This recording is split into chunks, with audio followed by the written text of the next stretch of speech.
Kita jatuh, kita jadi tahu mana yang teman dan mana yang sahabat. Saat kita gagal, kita jadi tahu mana yang betul-betul peduli dan mana yang hanya singgah dalam senang. Saat kita tidak punya apa-apa, kita jadi bijak mengenal mana yang tulus dan mana yang bulus. Saat kamu sukses, kaya, dan lagi di atas dalam proses kehidupan, semua orang akan memuji, semua orang akan menyanjung, bahkan semua orang akan mengaku kalau dia ikut berperan dalam suksesmu. Tapi pada saat kamu jatuh, pujian itu akan berubah menjadi hinaan, sanjungan itu akan berubah menjadi cacian. Semua orang tidak akan pernah menganggapmu ada. Percayalah, saat gagal, semuanya menjadi gelap. Kamu akan ditinggalkan, dan kamu seperti ilalang kering di padang tandus. Tapi saat gagal itulah Tuhan akan menunjukkan siapa yang setia dan siapa yang tidak setia. Kawan, saat-saat gagal itulah pilihan kita cuma ada dua: meratapi kegagalan dan membiarkan semuanya menjadi kalah, atau kamu bangkit dan menjadikan kegagalan itu sebagai acuan untuk bangkit dan terus bangkit. Menangislah sekeras mungkin, berteriaklah selantang mungkin. Tidak apa-apa. Tidak ada manusia hebat di dunia ini yang tidak pernah menangis dan berteriak karena gagal. Menangis dan berteriak saat gagal bukan karena kita lemah. Kita hanya manusia biasa.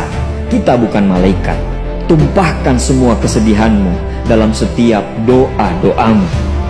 Berdoalah, jangan meminta supaya semua masalah menjadi ringan, tapi berdoalah dan mintalah agar pundak kita kuat untuk memikul semua masalah yang kita hadapi. Ketahuilah, Tuhan menciptakan masalah selalu beserta solusinya. Tapi setelah itu, kamu harus bangkit.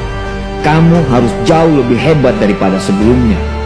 Kegagalan adalah guru terbaik yang akan mengajarkan kita untuk bangkit kembali dan mengetahui hal mana yang perlu kita hindari di kemudian hari.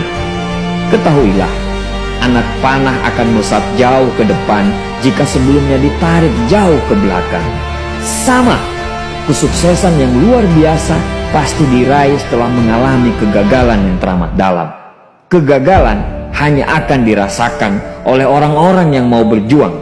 Kegagalan tidak akan terjadi kepada orang-orang pemalas yang mengabdikan hidupnya hanya untuk menjadi benalu kehidupan.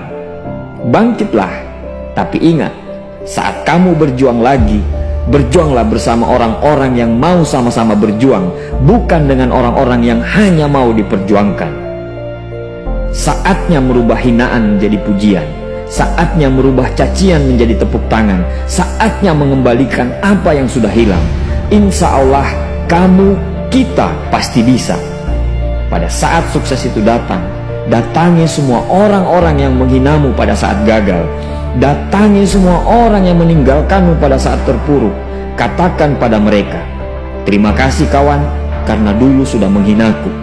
Setelah itu, pergilah dan doakan mereka, karena sesungguhnya nikmat terbesar dalam hidup adalah ketika kita ikhlas mendoakan orang yang membenci dan menghina kita. Terima kasih.